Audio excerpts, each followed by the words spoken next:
कैसे काम करता है, किस तरह से काम करता है, कहाँ-कहाँ वायु रहता है,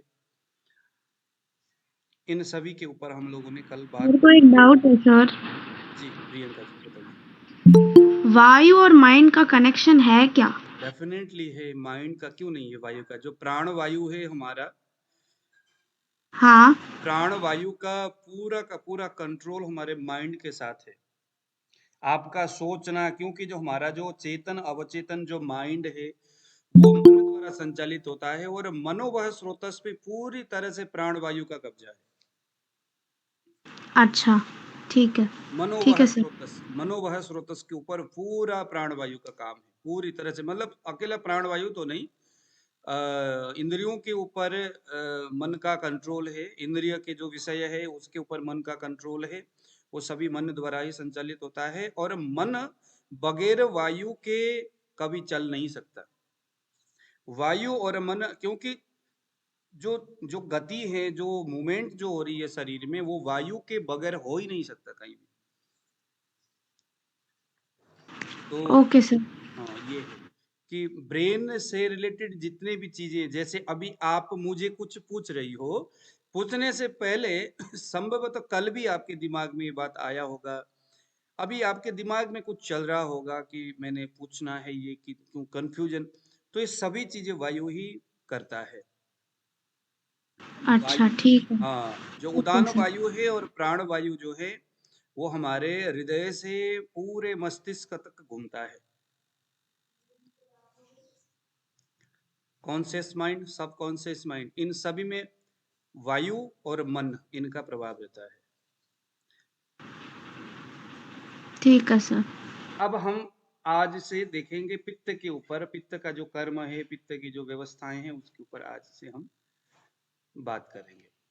देखिए जरा, सबसे पहले इस सूत्र को तो आप लोगों को याद होना चाहिए। जैसे वायु के बारे में मैंने बताया था, रुक्ष शीत लघु सूक्ष्म चलोथ विशद खर। अब आपके पास ABCD XYZ कोई भी लोग आएगा, अगर उसमें वायु बड़ा होगा तो मैंने आपको कहा था कि रुक्ष शीत लघु सूक्ष्म चल विशद खर, इन गुणों से युक्त होकर के, इन गुणों से प्रभावित होकर के ही वो आपके पास आया होगा। किसी के पास उस चीज का बढ़ा हुआ होगा वह गुण, किसी के पास घटा हुआ होगा। जैसे अगर कोई आदमी रात में सोया नहीं कई दिन से, तो रात में न सोने से क्या हो गया, रात में न सोने से जो जो है कि अत्यंत निद्रा, और उस निद्रा का अवरोध किया गया, उससे शरीर में रुक्ष गुण बढ़ा है, चल गुण बढ़ा है। अगर सर्दी का मौसम है तो शीत गुण बढ़ा है। तो हमने क्या करना है, एक चीज को देखना है और उससे शरीर में वायु कौन कौन से गुणों से बढ़ा होगा। उससे पित्त भी बढ़ा होगा, तो पित्त को बढ़ाने वाले कौन कौन से गुण होंगे, आ रहा समझ में? देखो, ऐसे दोष और उसके गुण हमने, और उसके विपरीत चिकित्सा के लिए हमने सोचना है। जैसे रचयिता जी ने कहा कि इनके अभी दांत में दर्द हो रही है, और दांत जो है एक तो अस्थि धातु है, अस्थि धातु है ना दांत, अस्थि धातु में किसका निवास हमने पढ़े थे कल परसों? वायु का। वायु ही अस्थि धातु में निवास करता है। अब ये जो दर्द जो हो रहा होगा, उस दर्द की क्वालिटी हमें बताएगा इसके ट्रीटमेंट। अभी तो हमने जस्ट बताया वो इसका तेल लगाओ, ये लगाओ, ये तो जस्ट एक बात है। लेकिन हमने, अगर कोई पेशेंट हमारे पास आता है और आप एक चिकित्सक हो, तो हमने फिर वहां इस तरह से नहीं पूछ बताना है, इस तरह से नहीं बताना है। हमने वहां किस तरह से बताना है, अच्छा आपको दांत हुआ है, कहाँ हुआ है? दांत में, यानी कि दांत यानी अस्थि धातु, अस्थि धातु में वायु बैठता है, नोट किया, हाँ ये वायु है। क्या होता है? दर्द होता है।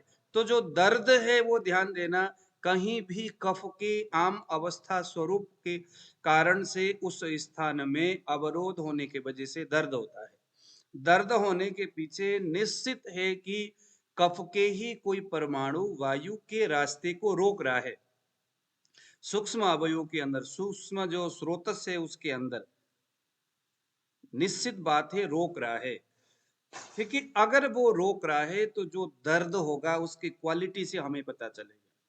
क्वालिटी कैसे पता, अगर सुई के चुभने जैसा दर्द हो रहा है दांत में, सुई के चुभने जैसा अगर दर्द हो रहा है, ऐसा लगता है कि कोई नीचे से दांत के बीच में पिन कर रहा है और ऐसा लगता है कि दांत ऊपर की ओर आ रहा हो,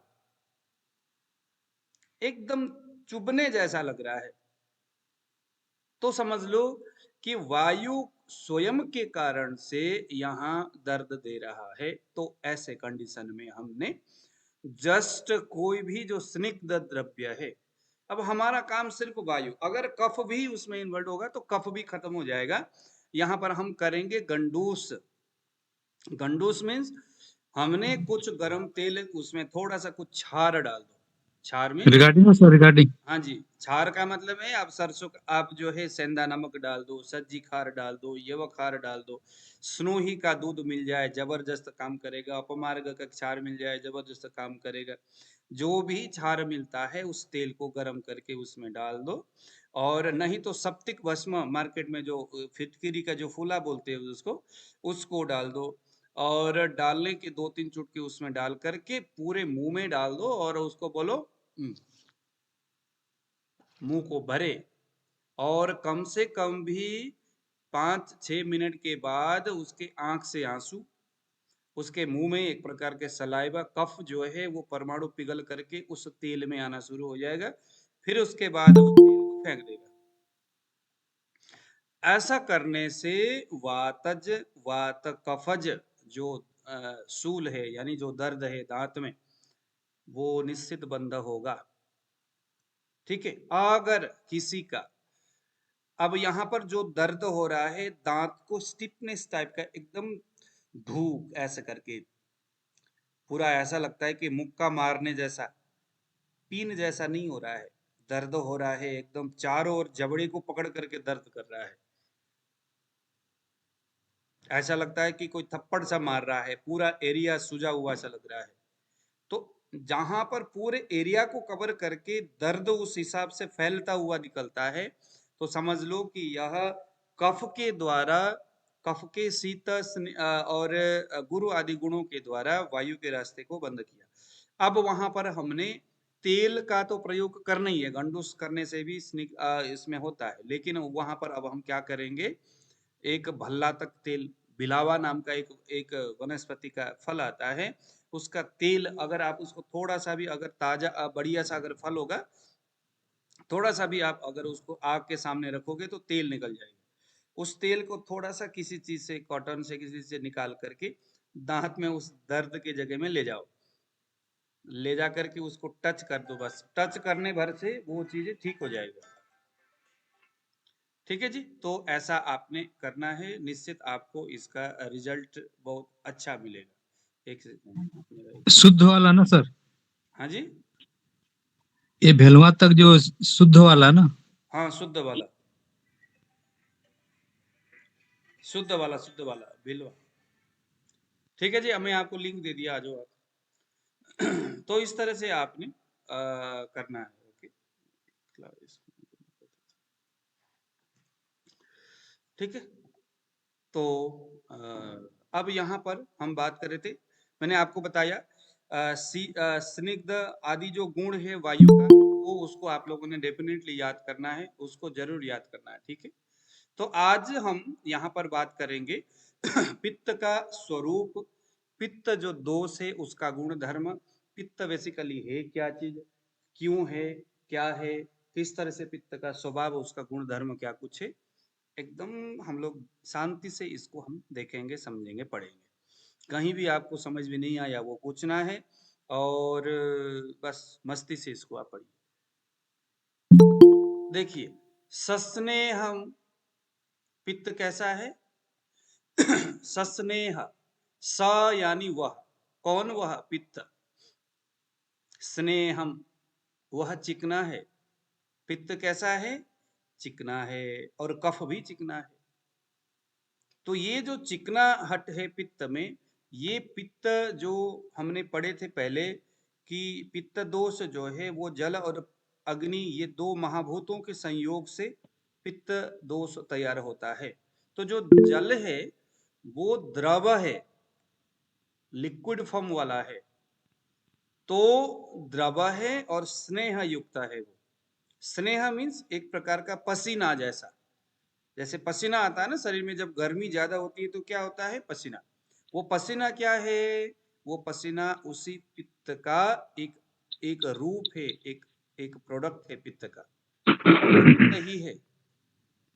उसके साथ साथ पित्त उष्ण है, गर्म है पित्त। सर उष्ण, स्क्रीन शेयर कीजिए ना। ओके। उष्ण होने के जी साथ साथ पित्त जो है वह,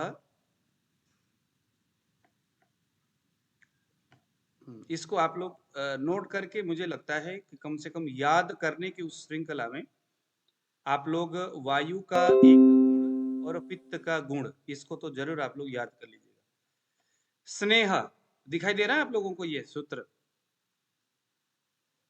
हाँ जी बताइए। यस जी सर। ठीक ठीक है, तो सस्नेह, स यानी वह, स्नेह यानी वह जो पित्त है, वो स्नेह यानी एकदम पसीना जैसा स्नेह, कुछ चिकनाहट से युक्त इस तरह का है, लेकिन वो उष्ण है, गर्म है। गर्म होने के साथ साथ ये अति तीक्ष्ण है। इसीलिए जो पित्तज प्रकृति वाले जो लोग होते हैं वो कैसे होते हैं, तीक्ष्ण प्रकृति वाले होते हैं। जब गुस्सा आता है तो फोड़ू वाला गुस्सा आता है उनको। उसके बाद यह द्रव यानी लिक्विड फॉर्म वाला है। इसीलिए देखो जरा, प्लीहा वृद्धि बोलते हैं, फैटी लीवर बोलते हैं, क्योंकि जो लीवर है वो रक्त के द्वारा लीवर का निर्माण हुआ है। लीवर किसके द्वारा बना है, ब्लड के द्वारा, रक्त के द्वारा। रक्त जो है वो पित्त का स्वयं का रहने का स्थान है।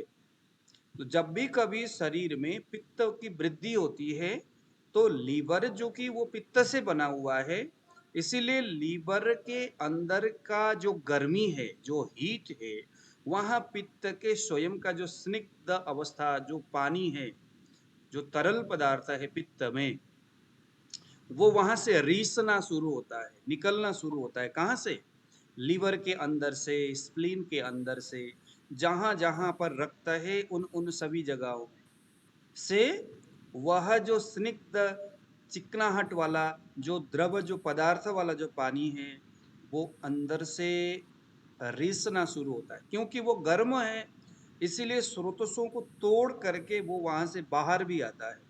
बाहर आने के वजह से जो पित्त है, जो लीवर है, वो फैटी लीवर हो जाता है।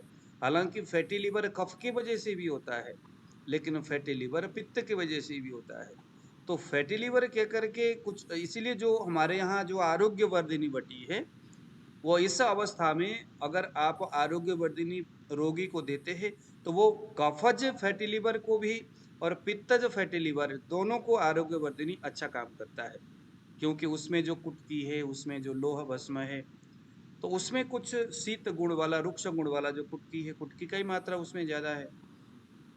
तो वो क्या करेगा, पित्तज जो पानी है, पित्त में जो निकला हुआ जो जल तत्व है, उसको भी वो सुखाएगा, उसको क्या करेगा, सुखा देगा, वायु के रुक्ष गुणों को बढ़ा देगा। इसीलिए कुटकी आपका आरोग्य वर्धिनी जो लोग सेवन करते हैं उनको, उनके पेट में मरोड़ जैसा पैदा होता है, एकदम ड्राइनेस जैसा पैदा होता है ज्यादा अगर वो उसका इस्तेमाल करते हैं, क्योंकि ये वायु के रुक्ष गुणों को बढ़ाता है। जब रुक्ष बढ़ेगा तो कफ के स्निग्ध और क्लेद भी कम होगा और पित्त के द्रव भी कम होगा। आया समझ में? तो अगर यहाँ पर फैटी लीवर है या स्प्लेनोमेगाली है या तो हेपेटोमेगाली है, ऐसे कुछ कंडीशन में जहाँ पर पित्त के द्रव और कफ के स्निग्ध आदि गुरु आदि गुणों के द्वारा अगर ये चीजें अगर बढ़ रही है तो क्या समझ में आना चाहिए। तो हालांकि अगर ये पित्त के द्वारा है तो रोगी में पित्त का लक्षण दिखेगा। कौन कौन से लक्षण आप यहाँ देख रहे हो, तीक्ष्ण गुण है उसके स्वभाव में, उसके शरीर में, उसके चेहरे में, ये चीजें उष्ण, उसको गर्मी की महसूस होगी। फैटी लीवर है अगर ये बाकी के लक्षण है तो समझ लो ये पित्तज है। हमें पहले डायग्नोस ही करना होगा। डायग्नोस जब आप करोगे तो फिर आप कुछ भी दोगे उसको, रोगी ठीक हो जाएगा। द्रवम है ये, द्रव, द्रव यानी लिक्विड, अभी हमने बात किया पित्त, ठीक है जी। तो काफी सारे लोग जो है इसमें कंफ्यूज हो जाते हैं, ये लिक्विड वाला है तो हम क्या समझते, अच्छा नहीं ये तो कफ वाला है। तो वहाँ रोगी के बाकी सिम्टम्स को अगर आप चेक करोगे तो पित्त वाले ये बाकी लक्षण आपको अगर दिखेगा तो पित्तज द्रव है ये। अगर ये न दिख करके आलस्य, अस्थिर और स्थिरता, निद्रा की अधिकता, भूख की कमी, शरीर में हैवीनेस, ये अगर दिखता है तो कफज द्रव है। द्रव दोनों में है। सर, पित्त में सर गुण है। सर गुण हमें कहाँ पता चलेगा, जब किसी के शरीर में, सर का मतलब पहले आप लोग समझ लो सर क्या चीज है। सर का मतलब है सरकना, सर का मतलब है फैलना। सर का मतलब क्या है, जैसे हमने वायु में पढ़े थे ना विशद गुण, पढ़े थे कि नहीं पढ़े थे। विशद मीन्स निर्मल हो रहा है, हालांकि विशद के विपरीत तो सर नहीं है, लेकिन फिर भी सर का मतलब है फैलना। ऐसा लिकोडर्मा में आप देखे होंगे, जब त्वचागत जब इस तरह के जो होता है तो छोटा सा घाव, छोटा सा जो है ना, जो लिकोडर्मा का जो अवस्था है, वो धीरे धीरे धीरे धीरे उसके चारों ओर से एक राउंड शेप में बढ़ता हुआ बड़ा होता है। जब आप उसको देखोगे उस राउंड शेप को, तो आपको लगेगा कि यार बिल्कुल ये तो चारों ओर से फैल करके एक समान होकर के ऐसा करके जा रहा है, बड़ा हो रहा है, दिखाई देता है ना। तो वो जो है वो पित्तज है। पित्त के सरगुण वहां बड़ा हुआ है, और वहां पर भी विशद गुण ही काम करेगा, क्योंकि विशद का काम उस सर को सिमटना है। बेसिकली विशद जो काम करता है वो चीजों को सुखाते हुए उसको, बेसिकली वो सुखाएगा, वो ऐसे करके नहीं सिमटता है। वो जब सूख जाएगा पूरा वो सारा एरिया, तो ऑटोमेटिकली वो सिमट जाता है। लेकिन सर का मतलब ऐसे करके फैलना। अब आ गया कटु। यह जो कटु रस है ये लीवर द्वारा उत्पादन होता है, या मैं कहूं कि पित्त का स्वाभाविक अपना रस है ये। जैसे कफ का मधुर रस होता है, ऐसे पित्त का कटु रस स्वयं का स्वाभाविक रस है। कटु रस जब बढ़ता है तो शरीर में रुक्ष गुण बढ़ता है। रुक्ष गुण बढ़ने से, जैसे काली मिर्च है, काली मिर्च हम जब देते हैं तो क्या होता है, ड्राइनेस बढ़ता है। काली मिर्च हम क्यों देते हैं, काली मिर्च देने का मकसद, जैसे किसी आदमी को बहुत ज्यादा बलगम है गले में, और हमें उस बलगम के परमाणुओं को तोड़ना है ताकि पिघल करके हम उसको बाहर निकाल दें। वो बाहर निकल ही नहीं रहा। जैसे कोई आदमी है, खांस रहा है, बार बार प्रयास करता है बलगम निकालने का, लेकिन वो बलगम निकलता नहीं है, बड़े मुश्किल से। हालांकि ये वातज है, काश बोलते हैं इसको। कुछ लोगों का मानना यह है कि वातज काज का मतलब जहां पर बिल्कुल बलगम निकलता ही नहीं है, तो उसी को लोग वातज काश बोलते हैं। लेकिन वातज काश का एक अवस्था यह भी है कि बलगम तो है, बहुत जबरदस्त खांसने से थोड़ा सा निकलता फिर शांति मिलती है, तो उस टाइप के कफ में, कफ को भी हम वातज काश ही कहेंगे। तो इस तरह के कफ, क्योंकि वो एकदम वायु के रुक्ष गुण से सूखा हुआ होता है, तो उसको तोड़ने के लिए यहाँ कटु रस चाहिए, क्योंकि कटु में पित्त का उष्ण गुण भी है, तीक्ष्ण गुण भी है, और यह कटु वाला है, तो ये एकदम क्षारीय जैसा काम करेगा और जबरदस्त उस बच्चे कुचे कफ को पिघलाने का काम करता है। लेकिन उसको कटु को हम थोड़ा सा शहद में मिला करके जब हम चटाते हैं, तो शहद भी रुक्ष गुण वाला है, कटु भी रुक्ष गुण वाला है, लेकिन चूंकि वो मधुर है तो वो थोड़ा सा उसको पिघलाने का भी काम करता है। तो ये दोनों मिलकर के, काली मिर्च और शहद दोनों मिलकर के क्या करेगा, चाहे वो कफज हो, चाहे वो थोड़े थोड़े कफ निकलने वाले वातज काश हो, कफ हो, उसको तोड़ करके एकदम हल्का कर देगा। तोड़ ताड़ करके उसको एकदम हल्का कर देगा। उसके बाद कोई भी आप बमन करने वाली दवाई आप उसको दोगे तो पूरा का पूरा कफ बाहर निकल जाता है। तो पित्त का यह कटु जो रस है ये स्वयं का अपना प्राकृत रस है। लेकिन इसका दूसरा भी एक रस है जिसका नाम है अम्ल रस, यानी खट्टा। खट्टा रस भी पित्त है, पित्त का रस है। खट्टा खाने से भी पित्त बढ़ता है, कटु खाने से भी पित्त बढ़ता है। शरीर में जो अम्ल रस जो निकल रहा है शरीर में, जो अम्ल रस, इसलिए तो कहते हैं ना सर मुझे तो खट्टी डकार आ रही है। कभी कोई नहीं कहता सर मुझे एकदम कटु डकार आ रहा है, कोई नहीं बोलता, क्योंकि कटु तो पित्त का प्राकृत अवस्था है, प्राकृत तरह से वो इस तरह से विकृत होकर के शरीर से बाहर नहीं निकलता कभी। लेकिन अम्ल रस जो होता है वो विदग्ध चाम्लमेव च, ऐसा लिखा हुआ है। जब पित्त विदग्ध अवस्था में होता है, विदग्ध का मतलब अत्यंत पकने के बाद, जैसे क्या है आपका वायु की गति करने वाला जो वायु है वो तो है नहीं, कमजोर है वो, तो आपने कोई एक भोजन खाया, स्टमक में पड़ा हुआ है, वो वहां से बाहर जा ही नहीं रहा। अब पित्त आएगा फिर उसी को पकाएगा, फिर दोबारा आएगा फिर उसी को पकाएगा, फिर तिवारा सोचता है यार ये बंदा है बाहर गया क्यों नहीं, यहाँ से निकला क्यों नहीं, ये तो क्योंकि गति तो होनी चाहिए, ये निकल क्यों नहीं रहा है। तो तिवारा देखने के लिए आएगा, ये पंगा क्या है इसमें। जब देखने के लिए आएगा तो उसके स्वभाव है भैया उष्ण गुण वाला है, फिर उसको जला देगा। तो बार बार जलते रहने पकते रहने से वो प्राकृत अवस्था में जो कटुरस वाला हो सकता था पित्त के पकाने से, अब वो बार बार पकने से विकृत हो जाएगा। विकृतम चाम्लमेव च, वो बार बार पकने से वह जो रस है वो अम्ल अवस्था को प्राप्त होकर के फिर शरीर बोलता है यार ये तो बड़ा विचित्र हो गया, ये तो प्राकृत रहा नहीं, फिर शरीर उसको जबरदस्त करके बाहर निकालने का प्रयास करता है।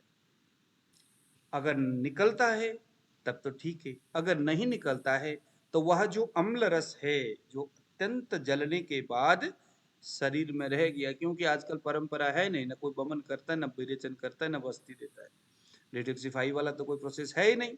अब लोगों को तो शर्म आता है, क्या रोगी हो क्या चिकित्सक हो, अरे भैया अब ये पुरानी व्यथा है, कौन करे ये सारी चीजें। आप तो कोई मेडिसिन बताओ, मेडिसिन जो मर्जी खाओ भैया, जो पहले से अम्ल भाव को प्राप्त हो गया उसको निकाले बगैर बात नहीं बनेगी। तो शरीर बोलता है यार मारे इसको निकालो, इसीलिए शरीर उफान मारता है। जो आपके शरीर में जो इचिंग हो रही है, जो आपको जो बार बार खट्टी खट्टी सी डकारें आ रही है, अंदर से जो जलन हो रहा है, ये कटु से नहीं हो रहा है, ये उसी अम्ल रस से हो रहा है। और जो पित्तज जो कोलेस्ट्रॉल है, पित्तज जो ये जितने भी जो चीजें हैं ये क्या है, ये वही अम्ल रस है जो आपके रस से रक्त, रक्त से मांस, अंदर से अंदर शरीर के इंटरनल धातुओं के अंदर पहुंच जाता है, आपके स्पम में पहुंच जाएगा, आपके लेडीज के जो है आर्तव में पहुंच जाएगा, जब भी कहेंगे रक्तज गुल्म हो गया, क्योंकि वो पित्त को बिगाड़ता जा रहा है। कैसे पता चलेगा, तो स्पष्ट बात है, आप समाज में आसपास जब रास्ते में गर्मी के दिनों में चलते हैं, आपने एक चीज देखे होंगे कि किसी के शर्ट में से इतना पसीना पसीना पसीना होने के बाद जब पंखे के नीचे जाता है सूख जाता है, तो बहुत सारे लोग जब इकट्ठे देखते हैं ना तो किसी किसी का शरीर में वो जो कपड़ा है सफेद नमक जैसा एक रंग आपको वहां दिखता है, सफेद सफेद सा, वो जो पानी सूखने के बाद, पसीना सूखने के बाद अगर वो सफेद जैसा दिखता है तो समझ लो इसके शरीर में है कोई अपक्व आमरस है, जो विदग्ध चाम्लमेवाचा यानी कि अम्ल अवस्था को प्राप्त हुआ पित्त जैसा कोई है, वो अगर नमकीन है जीभ लगा करके देखने से, तो ये कफ का विदग्ध अवस्था है, विदग्ध रस है कफ का, नोट कर लो। वो क्या है, कफ का विदग्ध रस है, जो कफ दोष है उसका विदग्ध रस नमक है, नमकीन है। पसीने में वो इस तरह से दिखाई देता है, सफेद सा, दूर से पता चलता है। उसको पूछो, उसको कफ के लक्षण पूछो, भैया नींद ज्यादा आती है क्या, भैया आलस्य आता है क्या, कफ के लक्षण एक जबरदस्त, सुबह आंख खुल जाने के बाद दोबारा मन करता है कि यार थोड़ी देर और सो ही जाते हैं, उसमें ये लक्षण दिखाई देता है। सर दोबारा थोड़ी देर और सो जाते, कोई बात नहीं घड़ी देखा यार ये चलो अभी तो टाइम हुआ नहीं, चल थोड़ी देर और सो जाते। यानी ये जो आलस्यपन, जो ये जो सुस्तीपन है ज्यादातर सुबह बेड से उठते वक्त जो दिखाई देता है, ये स्वभाव है, ये कफज, वो जो है ना, जो नमकीन का जो स्वरूप है, कफ के जो आम है वो शरीर में घूम रहा है, यानी कोई ना कोई ऐसी चीज शरीर के अंदर है। आ रहा समझ में। तो अम्ल जो है, अम्ल से आप देखोगे वो पीला पीला सा एक प्रकार का रस, एक प्रकार का कलर आपको उसके कपड़े में दिखाई देगा। और नमक से सफेद सफेद सा सूखा हुआ सा एक तरह का रंग आपको कपड़े में दिखाई देगा। दूसरे नंबर में ये तो अभी मैंने बताया आपको सूत्राचारक सूत्र स्थान प्रथम अध्याय के 60वां सूत्र है। दूसरे नंबर में पित्तम तीक्ष्णम द्रवम पूति नीलम पीतम तथैव च। अब देखो जरा, पित्तम जो पित्त है, तीक्ष्णम तीक्ष्ण है, ये कुछ और आचार्यों का, द्रवम वो लिक्विड वाला है, पूति बदबूदार, नीलम नीला सा कलर वाला है। अब ऊपर मैंने अम्ल रस बताया, अब यहाँ पर रंग बता रहा है। ये बोलते हैं कि पूति नीलम एक प्रकार का बदबूदार एक नीला नीला सा रंग जैसा अगर आपको शरीर के अंदर दिखता है, ब्लड के कलर दिखता है, स्किन का कलर दिखता है, आंख का कलर दिखता है, यूरिन में वैसी चीजें दिखती है, या इंटरनल शरीर के कुछ भी आपको दूर से देखने पर कुछ वैसा नीला नीला सा शरीर से स्मेल आ रहा हो, बदबू आ रहा हो, ऐसा कुछ दिखता है, तो यह पित्त के साम अवस्था है। यानी अग्नि कमजोर हो गया और शरीर में द्रव की अवस्था पित्त के बढ़ा हुआ है, तो उस कंडीशन में ये साम अवस्था में बदबूदार कुछ नीला नीला सा रंग वाला पित्त दिखाई देगा। अगर यह निराम अवस्था में है तो पित्तम तथैव च, तो यह जो रंग है वो पीले पीले कलर का होता है। पीले कलर निराम अवस्था में होता है, नीला कलर साम अवस्था में। साम अवस्था का मतलब है मल से युक्त अभी पित्त है। जैसे आपने कोई भोजन किया, वो भोजन से जो पित्त बनना था, कहाँ बनता है पित्त? द्वितीय अवस्था पाक में, लीवर के बगल में। तो वहां जब उसका जो पित्त रस जब बनना था, जब वायल बनना था, तो वो प्रॉपर तरीका से, मतलब वो प्राकृत नहीं बन पाया। उसके अंदर टॉक्सिन से, उसके अंदर अभी अपक्व अन्न रस है। तो उस कंडीशन में वो मिला हुआ जो ब्लड है, वो मिला हुआ जो रस है, क्योंकि जो पित्त है वो तो ब्लड बनते उस क्रम में पित्त बनेगा। तो ऐसे कालखंड में जो वो नीला नीला सा रंग वाला होगा वो साम अवस्था का होगा, यानी वो बड़ा गंदा है वो। और निराम अवस्था में अगर कोई होगा तो वो पित्त है। अब ये जानना होगा साम और निराम क्या चीज। तो साम कहते हैं कच्चा अन्न के रस को साम कहेंगे। साम यानी अभी पकानी है। तो जैसे आम बात है, जैसे और भी बहुत सारी इस तरह की, जहां पर दर्द होती है, जहां पर कष्ट देता है, रह रह करके चुभने जैसा दर्द होना, ये सभी जो है साम अवस्था के रस, रक्त, मांस आदि और हमारे ब्लड, ये सारी चीजें जब साम अवस्था में होता है तो ऐसे कंडीशन है। साम अवस्था में, अगर निराम अवस्था में होने का मतलब क्या है कि कभी कभी शरीर स्वयं से उस साम से निराम कर सकता है। साम का मतलब है पहले तो वो साम था, निराम का मतलब है पहले तो वो साम था बट अभी वो निराम हो गया। निराम होने का मतलब है अब वो साम नहीं। आ रहा समझ में? साम होने का मतलब, निराम होने का मतलब, पहले वो साम था। साम यानी कच्चा रस था, बीमार बनाने वाला व्यवस्था को बीमार करने की व्यवस्था वाला कुछ चीज था, टॉक्सिन्स था शरीर में। अब मैंने दवाई खाया, दवाई खाने के बाद जो साम है ना, जो टॉक्सिन्स है, उसको उसने पचा दिया, पका दिया। तो पकने के बाद कुछ सिम्टम्स दिखता है तो उसको कहते हैं निराम अवस्था। तो निराम अवस्था भी रोग की अवस्था तो नहीं है, लेकिन उस रोग से छुटकारा पाने के उस समय में जो सिम्टम शरीर दिखाता है, उस अवस्था को निराम अवस्था कहते हैं। यानी अभी ये रोग वाला नहीं है, ये जो चीज है वो रोग वाला नहीं है, रोग देने वाला नहीं है। लेकिन बाद में अगर वो निराम भी प्राकृत अवस्था में नहीं रहा, या रोगी का आहार विहार थोड़ा सा गलत रहा, तो वो जो निराम हुआ जो चीजें दूसरे साम के संपर्क में आकर के दोबारा वो निराम हो सकता है। इसीलिए शरीर से उसको बाहर बार बार निकालते रहना ये जरूरी है। उष्णम कटुरसम चैव विदग्धम चामलमेव च, अभी मैंने इसी सूत्र को बताई दिया आपको। पित्त स्थानम, अब ये पित्त के सारे गुण हैं, इसको आप लोगों ने याद करना है। आपके सामने जब भी कभी रोगी आएगा या नाड़ी परीक्षण करने के लिए जब आप बैठोगे तो आपने इन्हीं चीजों को पूछना है। पसीना कितना आता है, गर्मी कितनी होती है, गुस्सा कितना आता है, ये सारी चीजें आपने बात करना है। कटु यानी जो कड़वा, जो ये काली मिर्च, दालचीनी, पीपली, ये कटु है। हाँ, कटु का मतलब यहाँ कड़वा न कहना। कुछ लोग कहते हैं सर कटु का मतलब तो जैसे कड़वा को कटु बोलते हैं, ये कड़वा भाषा को कटु बोला। कटु भाषा मीन्स कड़वा भाषा, लेकिन यहाँ आयुर्वेद के संदर्भ में कटु मीन्स काली मिर्च, दालचीनी, ये कटु है। कटु चिराए, मीन्स हाँ जी, तीखा गुरुजी, हाँ जी, तीखा तीखा गुरुजी। हाँ, जो तीखा है वो कटु है।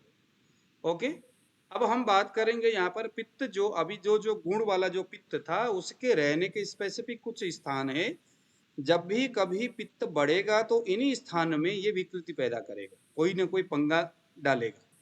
जब आप नाड़ी में आपको मिडिल फिंगर में या किसी उंगली के मिडिल कर्वेचर पे हो, हम बाद में उसके ऊपर बात करेंगे, जब पित्त के स्पाइक जब आपको दिखाई देगा तो अब आपका ध्यान जाना चाहिए स्वेदो रसो लसिकाः रुधिर मामाशयस्य पित्तस्थानानि तत्रापि आमाशयो विशेषेण पित्तस्थानम। इसके मैं व्याख्यान आपको करके सुना दूंगा। स्वेदो, स्वेदो यानी शरीर का पसीना, ये पित्त का रहने का स्थान है। जब भी कभी पित्त अपने गुणों से बढ़ता है तो शरीर में स्वाभाविक पसीना आता है। यानी शरीर में अगर पसीना ज्यादा आ रहा है तो पित्त बढ़ा हुआ है।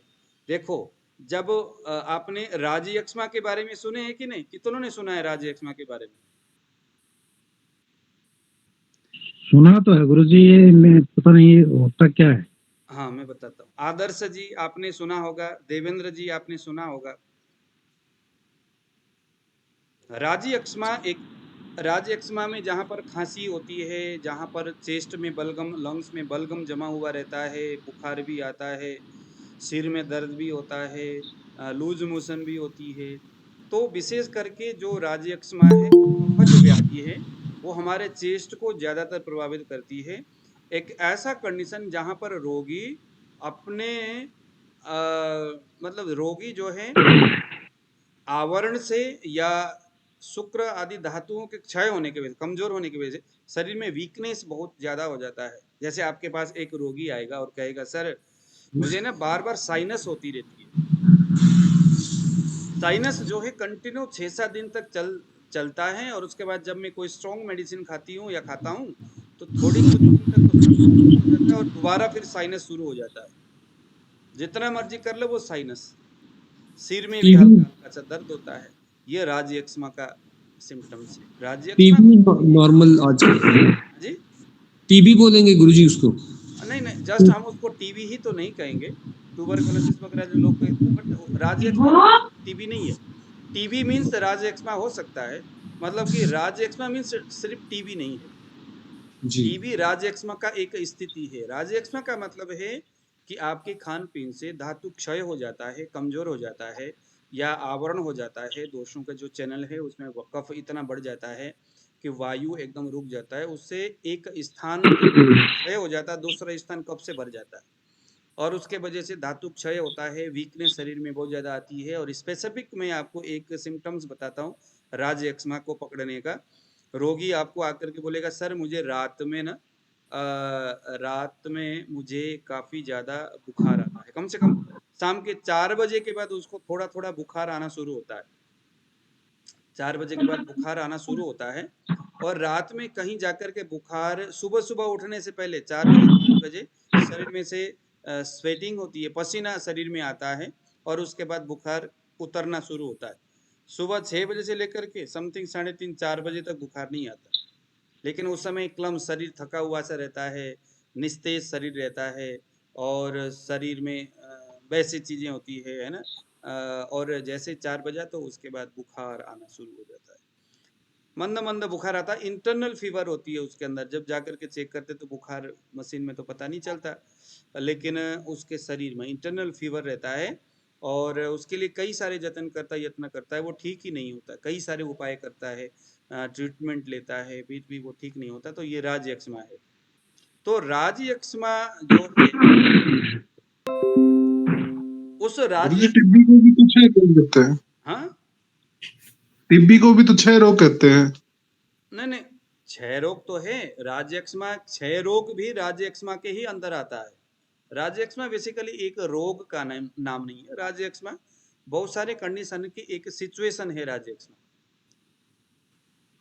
क्षय भी है और तपेदिक रोग भी है, उसमें बहुत सारी चीजें उसमें आ जाता है। चलो वो अलग चीजें, उसमें प्रतिशय होता है, साइनस वगैरह होती है, वो अलग चीजें, खैर काफी बड़ा कॉन्सेप्ट है, वो हम बाद में चरक की क्लास में पढ़ेंगे।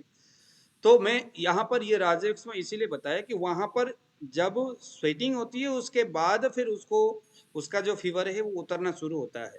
तो ये जो पसीना जो है, पसीना क्या है, पित्त का, ये पित्त का स्थान है पसीना।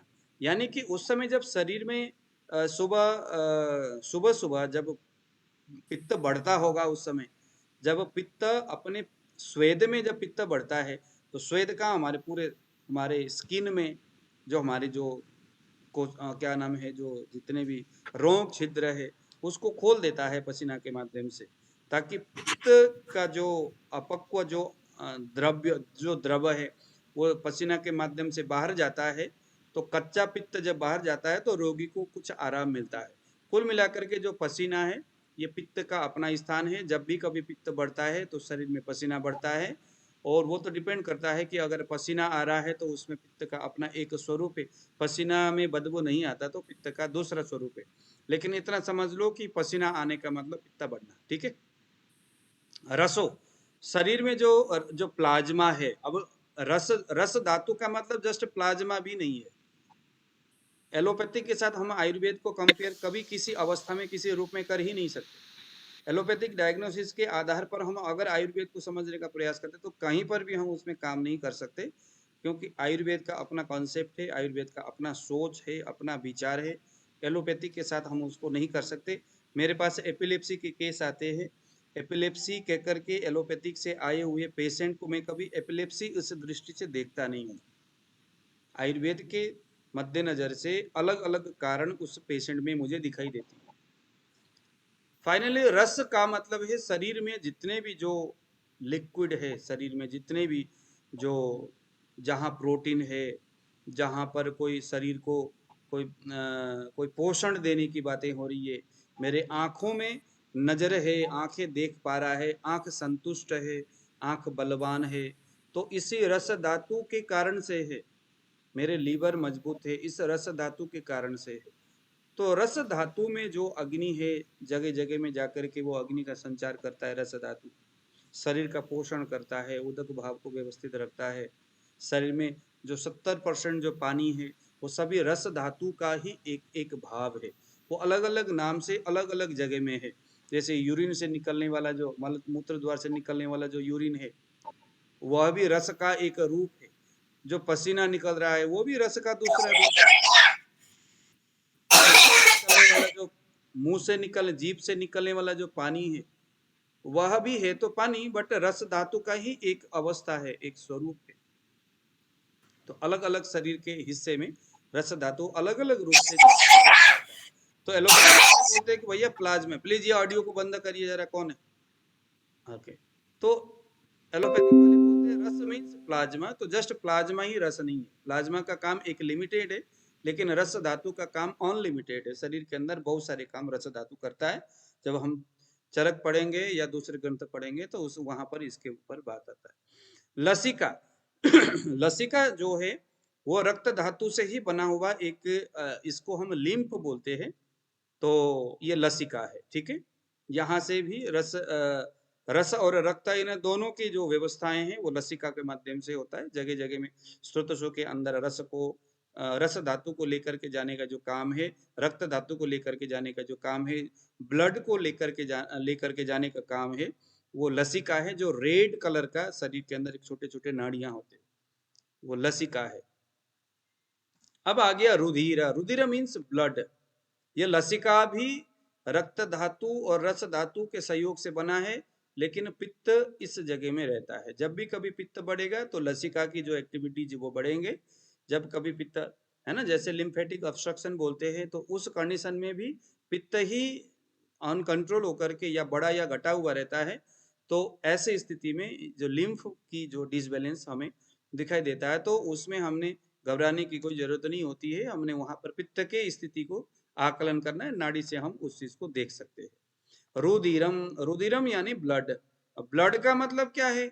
जो शरीर में जीवन देता है, एक ऐसा लिक्विड फॉर्म जो शरीर के हर एक अंग का निर्माण करने में सहयोगी है।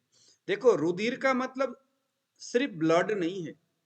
ब्लड का मतलब एक लिमिटेड चीज है, ये ब्लड है, वहां से बना और वहां से निकला, ये ब्लड है एलोपैथी के दृष्टि से। लेकिन आयुर्वेद के दृष्टि से ब्लड का अर्थ बहुत विशाल है। शरीर में ऑक्सीजन को बनाना, उसको कैरी करना, हर जगह में इंद्रियों का निर्माण करना, ऑर्गन का निर्माण करना, उसको मेंटेन करना, उसको बनाए रखना, उसको चालू रखना। जिस प्रकार से मोटरसाइकिल में ग्रीस भी पड़ता है, तेल भी पड़ता है, ये सारा का सारा काम ब्लड के माध्यम से हो रहा होता है। आपके दिमाग में चेतना को बनाए रखना और ये बुद्धि को संचार करना, बुद्धि को बनाए रखना, इंद्रियों को मजबूत रखना, सबका सब काम रुधिर का है। हार्ट का निर्माण करना, लीवर का निर्माण करना, किडनी का निर्माण करना, सबके सब रुधिर, ब्लड। आपके नेत्र, आंख तो पूरी तरह से ब्लड से बना हुआ है, पित्त द्वारा पोषित है। तो रुधिर यानी बहुत बड़ी चीज है। रुधिर जो शरीर को जीवन देता है। हम जो जीवनीय महाकषाय जो हम चरक में पढ़े हुए हैं, वो जीवनीय महाकषाय पूरी तरह से ब्लड, यानी ब्लड तो नहीं कहेंगे, लेकिन अब एलोपैथिक भाषा, एलोपैथिक में ब्लड यानी रक्त बोलते हैं, तो रुधिर बोलते हैं, रक्त बोलते हैं। तो समझने और समझाने के लिए हम ब्लड इस शब्द को बोल करके परिभाषित करते हैं। बट रुधिर का मतलब शरीर को जो जीवन देता हो। मैं जो बोल पा रहा हूं, इसी मेरे शरीर में घूमने वाले ब्लड जो मुझे जीवन दे रहा है, मेरे ऑर्गन को बलवान बना रहा है, मुझे बोलने के लिए प्रेरित कर रहा है, जो मेरा ऑर्गन, वो रक्त के वजह से हो रहा है। उस रक्त में पित्त का स्थान है। तो अब आप समझ सकते हो हमारे जीवन में पित्त का कितना बड़ा असर है। इसलिए पित्त ही हमारे शरीर में। अग्नि का मतलब क्या है कि रुधिर यानी जो ब्लड है, लसिका जो लिम्फ है, रस धातु है, पसीना है, इन सभी को जो बैलेंस में रखे, इनको बनने में, इनको शरीर में संचालित होने में, अनावश्यक है तो उसको निकालने में जो एक अहम भूमिका अदा करता हो वायु के साथ मिलकर, क्योंकि मिलना वायु के साथ है, हम पहले पढ़ते आए, वो पित्त है। तो पित्त का काम कोई छोटा नहीं है। हालांकि वायु के बगैर संभव नहीं है, इसको गति देने का काम वायु ही करता है। अगर रुधिर है और उसमें जीवन देने का कार्य है तो वायु के बगैर नहीं होगा। लेकिन वायु इसी पित्त के सहारे रुधिर के माध्यम से, यानी ब्लड के माध्यम से शरीर को जीवन देता है।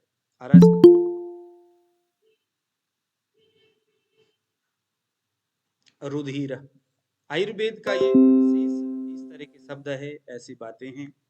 ये गुरुमुखी होकर के जब हम पढ़ते हैं तो हमें पता चलता है कि छोटा सा शब्द है और ये बताना क्या चाहता है। रुधिरम, रक्त में पित्त का स्थान है।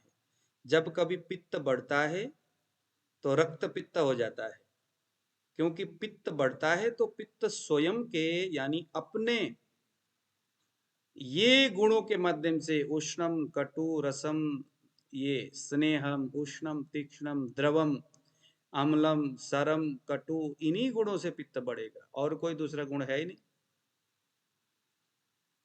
इन्हीं गुणों से बढ़ना है पित्त ने। तो इन गुणों से बढ़ा हुआ पित्त, इन्हीं में से कोई एक से, कोई दो से, कोई तीन अलग अलग गुण मिलकर के किन्हीं कारणों से पित्त का निर्माण होता है। और उन गुणों का अनावश्यक चीजें बढ़ रहा है। जैसे आप सुबह भी आप जो है गोलगप्पा खा रहे हो, रात को भी गोलगप्पा खा रहे हो, दिन में भी खा रहे हो, कोई इष्ट मित्र आ गया तो उसको भी गोलगप्पा ही दे रहे हो, गोलगप्पा गोलगप्पा गोलगप्पा गोलगप्पा। तो क्या होगा अब, क्योंकि उसमें तो तीक्ष्ण गुण है, द्रव है, तीक्ष्ण है, द्रव है, ये दोनों चीजें है कि नहीं। उष्ण भी है, मिर्च है। विशेष करके तीक्ष्ण और द्रव, ये दो गुण आपका बढ़ेगा। तीक्ष्ण और द्रव जब बढ़ेगा तो ध्यान देना, रक्त पित्त आपके स्किन में रेडनेस जैसा होता है, लोगों के आंखें लाल हो जाती है, लोगों के आंखों से ब्लड निकलता है, कान से ब्लड, नाक से ब्लड, बातों बातों में नाक में से जो है खून निकलना शुरू हो जाता है, मल से ब्लड, यूरिन से ब्लड, कभी कभी तो स्किन से ब्लड निकल जाती है अगर उभयमार्गी गामी जो है रक्त पित्त हुआ तो। ऊर्ध्वगामी रक्त पित्त जो कफ के द्वारा आवृत है पित्त, वो ऊपर के नाक मुख का। अधोगामी जो वायु और कफ के वजह से आवृत होगा पित्त, तो मल से मूत्र से रक्त पित्त ब्लड निकलता है। और अगर उभयगामी जो वात कफ के वजह से, ज्यादातर वायु अगर पित्त के साथ मिलता है तो नीचे, कफ ऊपर, और स्किन से भी, हमारे रोम छिद्र से भी अगर ब्लड निकलता है तो वात कफ, ये अति असाध्य माना गया है। तो साध्य है मुंह से निकले, नाक से निकले, आंख से निकले। अल्प अल्प साध्य है मल द्वार से, मूत्र द्वार से। और असाध्य, असाध्य मीन्स जिसको ठीक नहीं कर सकते हमारे रोम कुकुर से। क्या निकलता है? ब्लड। कैसे निकल रहा है? क्योंकि आप जो पित्त कारक आहार विहार कर रहे थे और करने से पित्त भी बढ़ रहा है, पित्त के गुण भी बढ़ रहा है, उसकी क्वालिटी क्वांटिटी दोनों बढ़ रहा है। और आप गोलगप्पा खाना नहीं छोड़ रहे, इधर से पित्त के क्वालिटी क्वांटिटी बढ़ रहा है। और पित्त कहाँ रहता है? रक्त में रहता है, स्वेद पसीना में रहता है, लिम्फ में रहता है। ये तो पित्त इतने सारी जगह में रहता है। तो अब जहां पित्त बढ़ेगा जैसे एक लेडीज है, पेट में बच्चा, फर्स्ट मंथ, पहले दिन भी तो है ना बच्चा, लेकिन पता नहीं चलता। जैसे जैसे बच्चे का साइज बढ़ता है वैसे वैसे पेट के साइज भी बढ़ता दिखाई देता है कि नहीं? ऐसे ही जैसे जैसे पित्त का साइज बढ़ता है गुण से और कर्म से और उसके क्वालिटी क्वांटिटी सभी से, जब पित्त बढ़ता है विकृत अवस्था में तो क्या हो गया? पसीना में, लिम्फ में, ब्लड में पित्त का मात्रा ज्यादा होगा। जब पित्त का मात्रा ज्यादा होगा तो ब्लड का भी मात्रा ज्यादा होगा, श्वेत पसीना का भी होगा और लसिका का भी होगा, दोनों की मात्रा बढ़ रही है। ज्यादातर ब्लड में जब रक्त पित्त की बात होती है तो ब्लड में पित्त रहता है और पित्त की भी मात्रा बढ़ रहा है, ब्लड की भी मात्रा साथ साथ में बढ़ रहा है। क्योंकि पित्त बढ़ा तो ब्लड बढ़ा, जैसे बच्चा बढ़ा तो पेट भी बढ़ा। तो ऐसा करके जो त्वचा है, स्किन जो है, उसको तोड़ करके एक तो पहले तो रेडनेस दिखाई देता है और बाद में वहां से ब्लीडिंग, ब्लड जो है बाहर निकलना शुरू होता है स्वेद से, स्वेद के सहारे, पसीने के सहारे, रस धातु के, क्योंकि त्वचा में रस धातु है तो रस में भी तो पित्त है। तो इस तरह से पित्त अपने स्थान में रह करके जब बढ़ता है तो उस स्थान को बढ़ाता है, जब घटता है तो पसीना कम आ रहा है, रस धातु की कमी है, लिम्फ की कमी है, रुधिर की कमी है। देखिए जरा, कोई आपके पास कोई लेडीज आ गई, बोलती सर मेरे गले में थायराइड है। थायराइड में क्या हो रहा है? आप थायराइड के जो है वो उसको पढ़िए। सर मुझे चिड़चिड़ा सा स्वभाव है, शरीर में एकदम शब्द असहिष्णुता, यानी कोई जब बोलता है ना तो मुझे अच्छा नहीं लगता, मजा नहीं आता। सामने कोई घंटी बजा दे तब तो लगता है कि पत्थर मारो इसको, चिड़चिड़ापन। क्योंकि शरीर में पित्त की कमी की वजह से रस धातु की मात्रा कम हो जाता है। अब यहाँ पर पित्त रस धातु में है। अभी मैंने वात रक्त की बात किया, वो पित्त रुधिर यानी ब्लड में था, उससे हो रहा है। लेकिन अब यहाँ पर जब लेडीज की थायराइड की बात आएगी तो पित्त रस में है, रस में स्थित पित्त की बात हो रही है। अब यहाँ पर पित्त जो है अपने मान से कम है, वहां बड़ा हुआ था तो वैसा हो गया। यहाँ रस धातु में बैठा पित्त के मान कम हो रहा है तो रस को भी कम करेगा। जब कम होगा तो रस धातु की कमी की वजह से उसको थायराइड हो रहा था। तो जो थायराइड है वो रस धातु की कमी के वजह से होती है, इसलिए शरीर सूखता जाता है, एकदम लकड़ी जैसा बन जाती है लेडीज। पित्त के अग्नि, पित्त में तो अग्नि और जल है, अग्नि की कमी है, जल की कमी नहीं है, तो क्या होगा? थायराइड तो है लेकिन उसका शरीर में मोटापा बढ़ रहा है। अब उस द्रव को, उस जल तत्व को डाइजेस्ट करने वाला अग्नि तो है ही नहीं, वो तो माइनस में जा रहा है। अब वो पानी बढ़ते जा रहा है, अग्नि कम हो रहा है, पानी बढ़ते जा रहा है, अग्नि कम हो रहा है। तो इसमें क्या है, लेडीज के शरीर में मोटापा, एकदम शरीर फूलते हुए घड़े के जैसे परसेंट फूलेगा, वो भी थायराइड।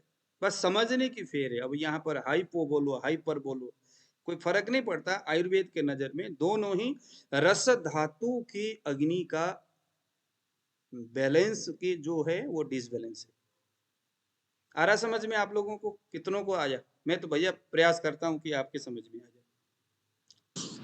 ये तो बहुत बढ़िया समझ में आया हाँ आचार्य। सही है। और यह जो हमारा जो स्टमक है, यह भी पित्त का स्थान है।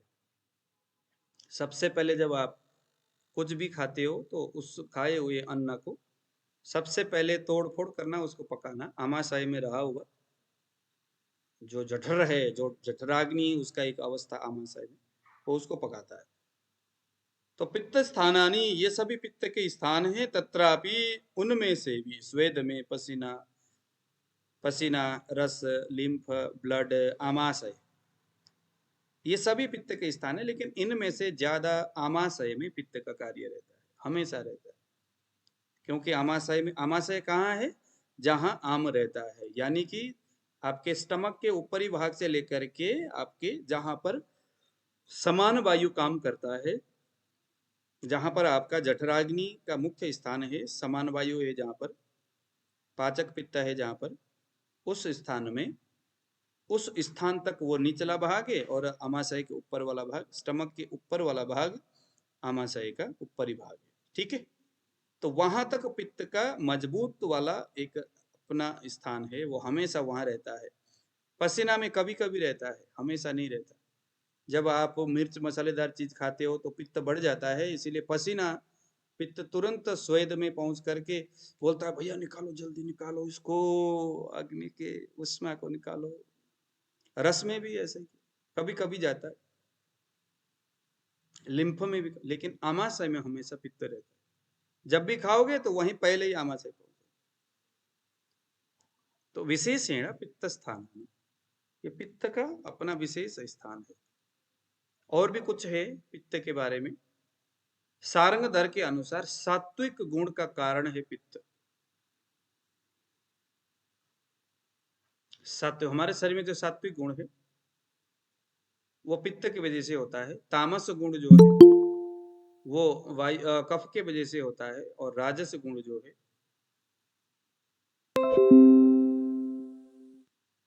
वायु के वजह से होता है। तो सात्विक गुण के कारण है पित्त।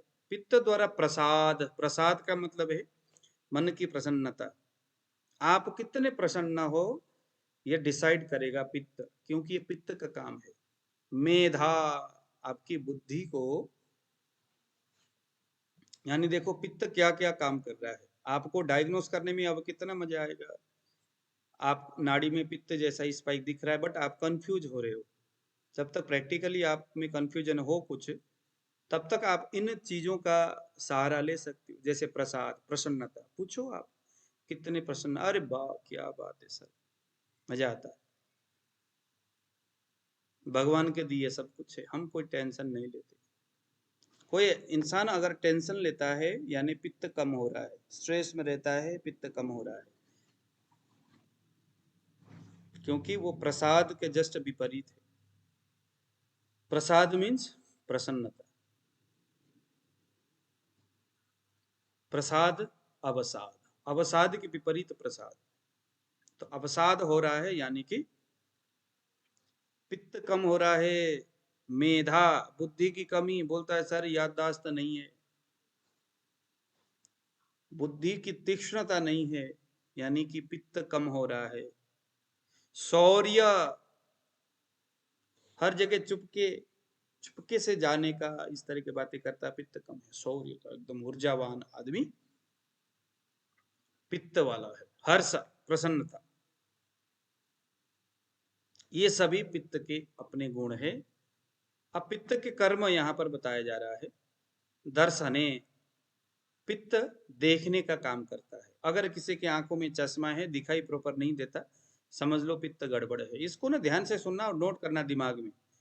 पक्ति रुष्मा चा, उष्मा गर्म है, उस गर्मी से पक्ति पकाने का काम करता है शरीर के अंदर। भोजन को पका रहा है, धातुओं को पकाने के लिए अग्नि की व्यवस्था कर रहा है। तो जहां पर भी पाक की जो क्रियाएं हैं वो पित्त ही देख रहा है। क्षुत यानी भूख, तृष्ट यानी प्यास। शरीर में हमारे यहाँ भूख और प्यास का जो मेंटेन करता है, जो इसकी जो देखभाल करने वाला है पित्त। अगर कमजोर है तो कम होगा, अगर पित्त ज्यादा है तो भूख ज्यादा, प्यास ज्यादा। देहम, शरीर में, आर्दवम यानी फ्लेक्सिबल बनाने का काम पित्त का है। अगर टाइट है, शरीर में फ्लेक्सिबल नहीं है। जैसे देखो हमारे, जब हम बच्चे थे तो शरीर में फ्लेक्सिबल हो जाता था और एकदम योगासन, जिधर चाहो। मैं देखता हूँ अपने आप को, यार बचपन में योगासन करता था, क्या बात है। हमारे सारे लोग खुश होते थे, क्या बात है यार, तू तो डरा ही देता है एकदम, कभी पीछे आगे पीछे पैर घुमाता है तो यार तेरे ये नहीं टूटता, तेरे घुटने घुटने नहीं टूटेंगे, ऐसे बोलते थे लोग हमारे घर में जाकर के। मैं भी थोड़ा, वो लोग थोड़ा विनोद करते थे यानी, तो मैं भी थोड़ा सा फूल जाता था और मैं दिखाता था उनको करतब बचपन में। क्यों, मैं गुरुकुल में पढ़ा हुआ, वहाँ सारी चीजें करना पड़ता था, सिखाते थे। लेकिन अब तो महाराज सही तरीके से झुका भी नहीं जाता, क्योंकि एक तो उम्र की बात है, और जैसे जैसे उम्र बढ़ता है पित्त भी अपने स्वभाव से थोड़ा सा, तो आर्दवम, शरीर में अगर फ्लेक्सिबल है या चाहिए आपको, तो ये पित्त को नमस्कार करिए, पित्त को बढ़ाने का करिए। अगर नहीं है ऐसा, यानी कि स्टिफनेस कहीं भी है, तो समझ लो वहां पर पित्त की कमी है। इसीलिए अग्नि कर्म उस जगह में करते हैं। मतलब सर मेरे तो ना पैर जो है मुड़ता नहीं है, तो डॉक्टर अच्छा आप एक काम करो, अग्नि कर्म कर देंगे। तो सुई जैसा होता है, आग जला करके वो लोहा जो है वहां पर लगा देते, तो अग्नि ट्रांसफर हो जाएगा। तो वहां पर पित्त की व्यवस्था होता है। प्रभा, प्रभा यानी लाइट। प्रसाद मैंने अभी बताया, प्रसन्नता, मन की प्रसन्नता। मेधा, बुद्धि, ये सभी पित्त के विशेष विशेष कर्म है। पित्त देहोष्मण, देह की, शरीर में जो उष्मा है, शरीर की जो ओज, तो हम नहीं कहेंगे, ओज तो कफ का है, लेकिन शरीर की जो उष्मा है, जो गर्मी है, जो हीट है शरीर का, वो पित्त है। पक्ति नराणाम उपजायते। पक्ति मीन्स अब वही बात है कि जो डाइजेस्ट करने की जो प्रोसेस है, अग्नि की जो व्यवस्थाएं हैं, वो पित्त। तच्च पित्तम प्रकुपितम विकारान कुरुते बहुन। अब यह जो पित्त अगर प्रकुपित होता है तो बहुत अधिक विकारों को यह उत्पन्न कर सकता है। पित्त अपनी शिराओं में संचार करता हुआ प्राजिष्णुताम अन्न रुचिम अग्नि दीप्तिम अरोगताम। आलो जी, पित्त क्या क्या करेगा? शरीर में कांति, भोजन में रुचि, जठराग्नि की प्रबलता, शरीर की निरोगता एवं अन्य गुणों को भी पित्त देता है ना। विशेष करके शिराओं को संचार करने का जो काम है वो पित्त ही करता है। हालांकि संचार करने का काम तो वायु का है, गति देने का काम तो वायु का है, लेकिन फ्लेक्सिबल करने का काम पित्त का है। तो शिराओं के अंदर अगर जैसे एपिलेप्सी के केस में, या कोई ऐसे केस, जैसे कोई बोलता है सर मेरे तो ना सर्वाइकल हो रहा है, सर मेरे ना ये हो रहा है, मेरे ये सिर मुड़ रहे हैं सर, रात को पता नहीं क्या हो गया, तकिया लगाए नहीं बोलते लोग, और मेरे सिर जो है ऐसा ही है, ऐसा नहीं हो रहा है। तो शिराओं में जो फ्लेक्सिबल करने का काम है, उसको संचार करने का काम पित्त का है। हालांकि वहां पर वायु के शीत और रुक्ष आदि गुण चला गया, और उसके उस उतने एरिया में पित्त नहीं है। इसीलिए हमारे जो चिकित्सक है, जहां पर भी इस तरह के होगा फ्लेक्सिबिलिटी, वहां पर अगर नहीं दिखती है तो तुरंत वहां अग्निकर्म करते या वहां पर स्टीम देते हैं। स्टीम देने का मतलब ही उस जगह में पित्त को व्यवस्थित करना। पित्तम पक्त्युष्म दर्शन ही, ये तीन चीजें हैं पित्त का, इसको आप याद ही कर लो। पक्ति पकाना, उष्मा शरीर को हीट देना या शरीर में गर्मी की व्यवस्था करना, दर्शनी यानी देखने के काम करना। तो ये सारी चीजें पित्त का है। और प्राकृत पित्त क्षुधा, तृषा, अन्न में रुचि, पचन, उष्मा जनन, देह कांति, शरीर की जो लाइट है। कोई लेडीज में अगर बहुत अच्छा लाइट है लेडीज में, देखने पे वाह क्या बात है, आप तो बड़े स्मार्ट हो। कोई पुरुष बड़ा लाइट है, क्या बात है यार, कितने स्मार्ट हो। उसके बाल कितने मुलायम होते हैं पित्त वालों का। वायु वालों के अरे एकदम उठे हुए होते हैं, एकदम तीर की तरह होता है, लगता है कि अब गोली की तरह तीर उठ करके निकलने ही वाला है। ये वायु का बाल है। बाल देख के पता चल जाएगा, नाड़ी तो बाद में देखोगे, पहले फेस ही देख लो। जैसे ये मेरा बाल आप देख रहे हैं, ये वायु और कफ मिश्रित है। कफ जो पित्त वाला जो बाल होता है ना, एकदम सिल्की होता है, जिधर ले जाओ उधर एकदम बढ़िया सा सपाचट। अब अकेला वायु वाला तो एकदम खड़ा होता है ना लोगों के, ऐसे घुंघराले से, ये सारे वायु घुंघराले से कफ कफ भी उसमें मिक्स होता है। शरीर और इंद्रिय एवं मन की प्रसन्नता, विचारोत्पत्ति, मन में विविध प्रकार के जो विचार की उत्पत्ति होना, मेधा कार्य, मेधा यानी बुद्धि के काम, शरीर में मृदुता, यानी कि ये सारी चीजें ऊपर हम पढ़ते आ चुके हैं। तो ये सभी चीजें हमारे आज हम लोगों ने पित्त को यहाँ नमस्कार किया। आप लोग भी इसमें प्रैक्टिस करिएगा, आप सभी लोग इसके ऊपर बात करिएगा, देख लीजिएगा।